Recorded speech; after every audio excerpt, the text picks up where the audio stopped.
1 Samuel, capítulo 25. Pouco tempo depois, Samuel morreu, e todo Israel se reuniu e todos choraram a morte dele. Ele foi sepultado no túmulo de sua família em Ramá. Nesse meio tempo, Davi desceu para o deserto de Maom. Certo homem muito rico de Maom tinha seus bens na cidade de Carmelo.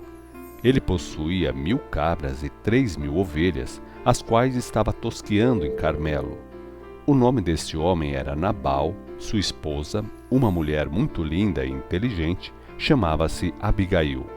Mas o seu marido, que era da família de Calebe, era grosseiro e mau, um sujeito difícil de lidar. No deserto, quando Davi soube que Nabal estava tosqueando as ovelhas, enviou 10 de seus moços ao Carmelo, dizendo-lhes: "Levem-me a mensagem a Nabal em Carmelo, e perguntem em meu nome como ele está. Digam-lhe: paz seja com o Senhor e a sua família, que Deus faça prosperar você e sua família, e aumente muitas vezes tudo o que você possui. Disseram-lhe que você está tosqueando as suas ovelhas. Enquanto seus pastores estiverem entre nós, nunca fizemos mal a eles, nem tiramos coisa alguma deles durante todo o tempo em que estiveram no Carmelo. Pergunte aos seus moços, e eles lhe dirão se isto é verdade ou não.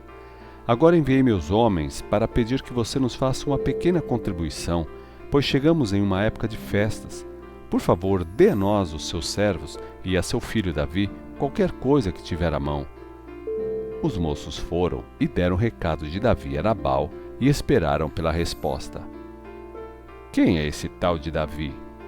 perguntou Nabal. "Quem esse filho de Jessé pensa que é? Hoje em dia há tantos empregados que fogem dos seus empregadores. Por que deveria eu pegar meu pão e minha água, e a carne dos animais que abati para os meus trabalhadores, e dar a um bando de homens que não sei de onde vêm?" Então, os mensageiros de Davi voltaram e contaram a ele o que Nabal tinha dito. "Peguem suas espadas", foi a resposta de Davi, enquanto ele enfiava a sua espada na bainha. Cerca de 400 homens partiram com Davi e 200 ficaram para guardar as bagagens. Nesse meio tempo, um dos servos de Nabal foi procurar Abigail, mulher de Nabal, e disse a ela: "Davi enviou mensageiros do deserto para saudar o nosso senhor, mas ele insultou os homens e os expulsou dali. Porém, os homens de Davi foram muito bons para conosco e nunca nos fizeram mal algum. Para dizer a verdade, dia e noite eles foram como um muro de proteção para nós e para as nossas ovelhas, e nada foi tirado de nós durante todo o tempo em que estiveram ao nosso lado. Seria bom levar isso em consideração e tomar providências o quanto antes, pois vai haver problema para o nosso Senhor e sua família. Ele é um homem tão mau que ninguém consegue conversar com ele." Então, Abigail tomou depressa 200 pães, 2 vasilhas grandes contendo vinho, 5 ovelhas preparadas, 5 medidas de grãos de trigo torrado, 100 bolos de passas, 200 bolos de figo, e colocou tudo sobre os jumentos. "Vocês seguem na frente", ela disse aos seus moços, "e eu sigo logo atrás." Porém, não contou ao marido o que estava fazendo. Quando ela descia a estrada montada num jumento, viu Davi que já estava a caminho com seus senhores, e ela foi se encontrar com ele. Davi havia dito: "Tivemos bastante trabalho para ajudar este homem. Protegemos os rebanhos dele no deserto de tal maneira que nada se perdeu ou foi roubado. No entanto, ele paga com o mal o bem que lhe fizemos, e ainda por cima nos insulta. Que Deus me castigue e o faça com severidade, se até amanhã ao amanhecer ficar vivo, ainda que seja um só dos homens pertencente a Nabal." Quando Abigail viu Davi, desceu depressa do animal e se curvou com o rosto em terra diante de Davi. Ela lançou-se aos seus pés e disse: "Eu aceito toda a culpa nessa questão, meu senhor. Por favor, ouça o que a sua serva tem a dizer. Meu senhor, não dê atenção a Nabal, pois é um homem mau, insensato, de mau gênio. Por favor, não dê atenção ao que ele disse. Ele é um louco. É exatamente o que o seu nome Nabal significa. Mas eu, sua serva, não vi os mensageiros que o Senhor mandou. Agora, meu senhor, juro pelo nome do Senhor e por sua vida, que foi Deus que impediu o Senhor de matar e de vingar-se com suas próprias mãos. que todos os seus inimigos e os que procuram fazer-lhe mal sejam castigados como Nabal. E agora, aqui está um presente que esta sua serva trouxe para o meu senhor e para os seus moços. Perdoe a ofensa da sua serva. Certamente o Senhor vai recompensá-lo com uma família de reis que nunca terá fim, pois o Senhor está lutando as batalhas do Senhor, e em todos os dias da sua vida o Senhor nunca fará o mal. Mesmo quando o Senhor for perseguido por aqueles que desejam tirar-lhe a vida do meu Senhor estará segura como aqueles que são protegidos pelo Senhor, o seu Deus. Mas a vida dos seus inimigos desaparecerá como a pedra tirada de uma funda. Quando o Senhor tiver feito todo o bem que lhe prometeu, e o Senhor já estiver reinando sobre Israel, meu Senhor não vai querer estar com a consciência pesada de ter derramado sangue desnecessariamente, nem de ter feito justiça com as suas próprias mãos. E quando o Senhor tiver feito todas essas grandes coisas para o meu Senhor, por favor, lembre-se da sua serva. Davi respondeu a Abigail: Bendito seja o Senhor, o Deus de Israel, que hoje enviou você ao meu encontro. Graças a Deus pelo seu bom juízo e conselho. Que você seja abençoada por me impedir de matar esse homem e de vingar-me com as minhas próprias mãos. Pois juro pelo Senhor, o Deus de Israel, que me impediu de fazer o mal, que se você não tivesse vindo depressa ao meu encontro, nenhum dos homens de Nabal estaria vivo até amanhã pela manhã. Então, Davi aceitou os presentes que ela trouxe e disse: Vá para casa em paz, eu atenderei o seu pedido. Quando Abigail chegou em casa, viu que Nabal estava promovendo uma grande festa, como uma festa de um rei. Como ele estava alegre e bêbado, resolveu não contar nada sobre o encontro que teve com Davi, mas esperou até a manhã seguinte. Pela manhã, Nabal já não estava mais bêbado, e quando a esposa lhe contou o que havia acontecido, ele sentiu seu coração amortecer e ficou paralisado, como se o coração dentro dele se transformasse numa pedra. Passados uns 10 dias, ele morreu, porque o Senhor o matou. Quando Davi ouviu dizer que Nabal estava morto, exclamou: Louvado seja o Senhor, que deu a Nabal o que ele merecia por ter me tratado com desprezo. O Senhor livrou seu servo de fazer o mal e fez com que a maldade de Nabal caísse sobre a sua cabeça. Então, Davi mandou logo mensageiros a Abigail para pedir a ela que se casasse com ele. Quando os mensageiros chegaram ao Carmelo, disseram a Abigail: Davi nos mandou buscá-la para que se torne a sua esposa. Ela levantou-se, inclinou-se com o rosto no chão e disse: Aqui está sua serva, pronta para servi-lo e para lavar os pés dos servos do meu senhor. Aprontou-se com toda a pressa, levou consigo 5 das moças que a ajudavam e, montada num jumento, seguiu os homens que a levaram a Davi. E assim ela se tornou esposa dele. Davi também casou-se com Ainoã de Jezreel, e ambas foram as suas mulheres. Nesse meio tempo, Saul tinha dado a sua filha Mical, mulher de Davi, a um homem de Galim, por nome Paltiel, filho de Laís. 1 Samuel, capítulo 26. Então os homens de Zif voltaram a Saul em Gibeá e disseram: Davi voltou ao deserto e está escondido na colina de Aquilá, em frente do deserto de Gesimom.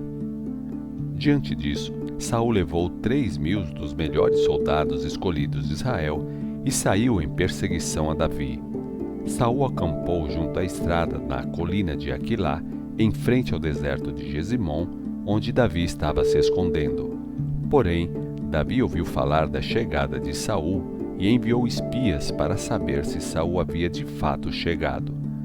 Então, certa noite, Davi foi até o acampamento de Saul para ver o que se passava por lá. O rei Saul e Abner, filho de Ner, comandante do exército, estavam dormindo.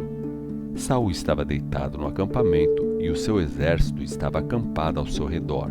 Davi dirigiu-se ao Eteu, a Elemeque e a Abissai, filho de Zeruia, irmão de Joabe. Quem vai descer comigo até o acampamento de Saul?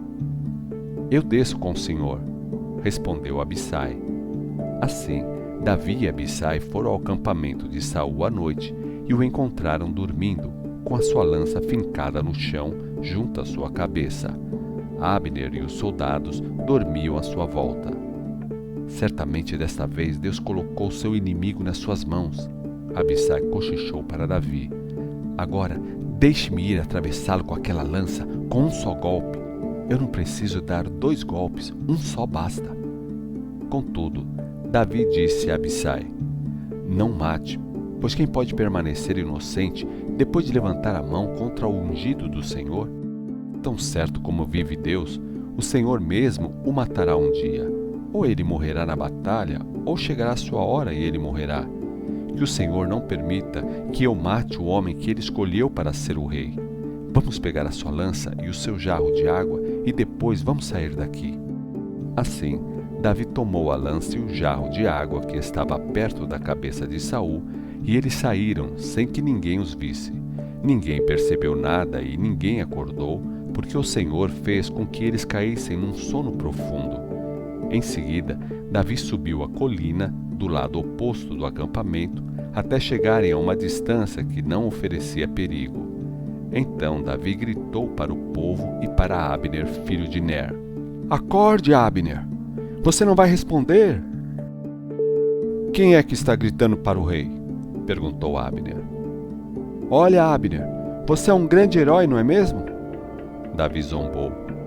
Onde em todo Israel existe alguém como você? Por que você não protegeu seu senhor, o rei, quando alguém chegou aí para matá-lo? Isso não é bom.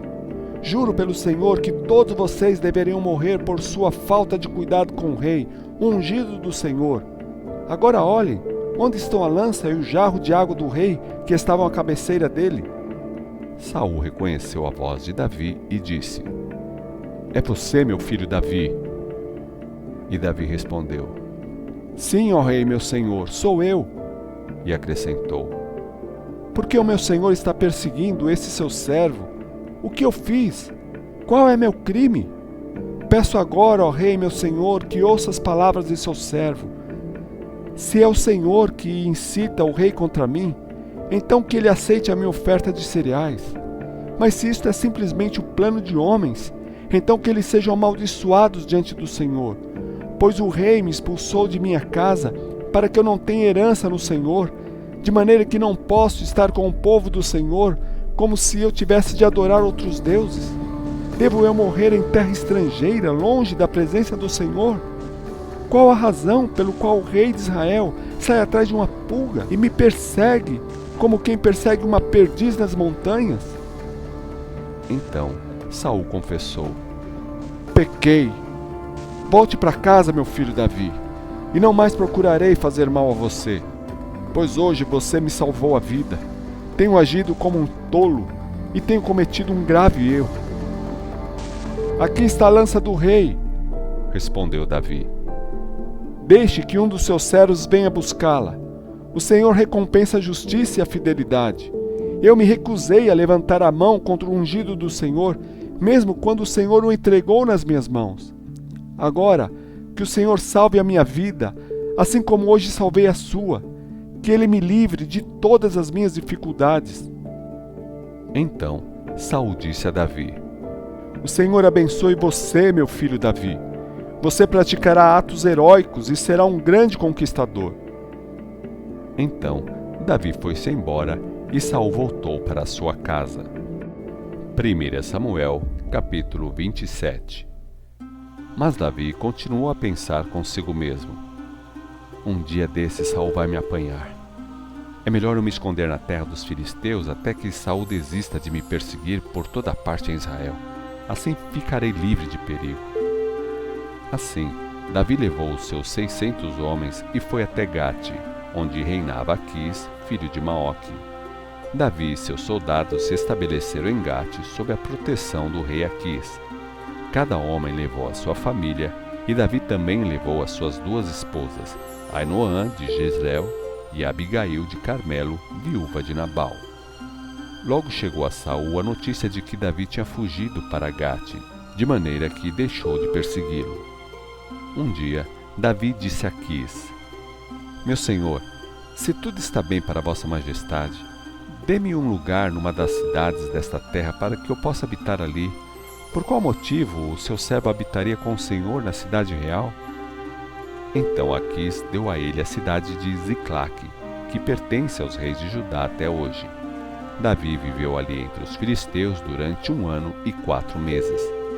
Ele e seus homens passavam tempo atacando os Gesuritas, os Gersitas e os Amalequitas, povos que viviam na terra que se estende na direção de Sur até a terra do Egito, desde tempo muito antigos.